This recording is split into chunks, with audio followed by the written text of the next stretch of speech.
begynner han å kvittere. Hvis ikke han finner den der, så stopper han. Ja, stopper opp på den.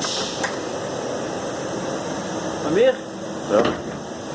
Dette har du vært med å lage til. Ja. Det er kjekt. Det er sånn. Ja.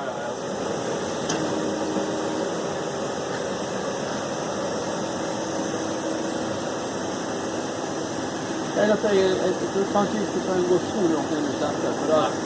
Men jeg tenkte, så er det hvordan sluttfallekammer det sikkert da. Ja, men det er hvis det kommer en haug der da, det tar ned igjen. Sant? Om du setter så mye høyere, det betyr ingenting.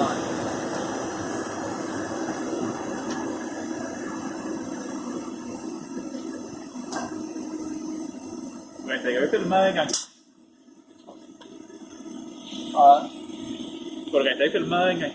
Ja. Ja. Du skal jo sammen. Ja, vi ser hva det er.